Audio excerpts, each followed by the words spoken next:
this edition of the Maclendon Minute. Today we're going to take a look at innovation. When I get in my car with my kids, I can't help but think of all the innovations they will never know.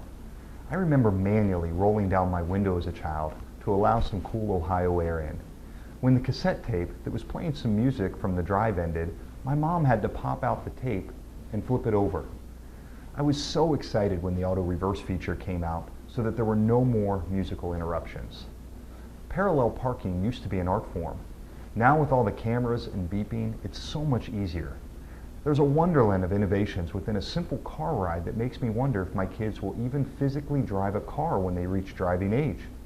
Or will the driving experience evolve so much that it will simply be autopilot? With that in mind, I thought it would be interesting to look at innovation. What's the difference between an invention and innovation? Why are companies constantly innovating? Invention is defined as the creation of a product or introduction of a process for the first time. Innovation occurs if someone improves on or makes a significant contribution to an existing product, process, or service. As an example, let's take a look at the light bulb. If I asked you who invented the light bulb, you'd probably say Thomas Edison. But the actual inventor of the first electric light bulb was a man named Humphrey Davy, who in 1802 created a device called the electric arc lamp. It wasn't until 1878 that Thomas Edison began serious research into developing a practical incandescent lamp.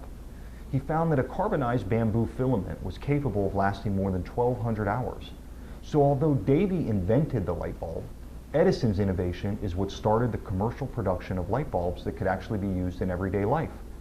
Since then, we have seen numerous modifications to the light bulb, from incandescent to fluorescent to LED. The next evolution of the light bulb is through an app, of course. There's a movement towards controlling all the lighting in your home through the touch of a button on your smartphone or with the sound of your voice. Speaking of phones, let's take a look at the evolution of the telephone invented by Alexander Graham Bell, right? Well, it depends on what you read. Robert Hooke invented the string phone in 1667. His device conveyed sounds over an extended wire by mechanical vibrations. Think good old cuffs of string. Antonio Mucci, Philip Reese, Alicia Gray, and Alexander Graham Bell all built on Hooke's initial invention.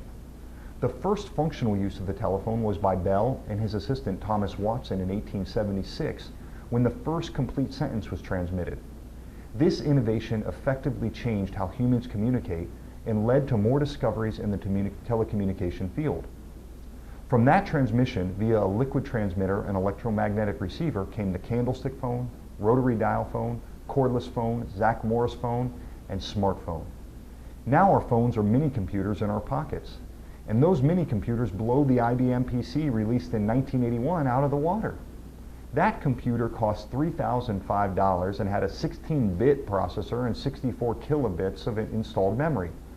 In 2010, the iPhone 4 cost $200, had a 128-bit processor and 512 megabytes of installed memory. These are just two examples of how the famous inventors we all know were really innovators. Steve Jobs and Apple did not invent anything with the iPod.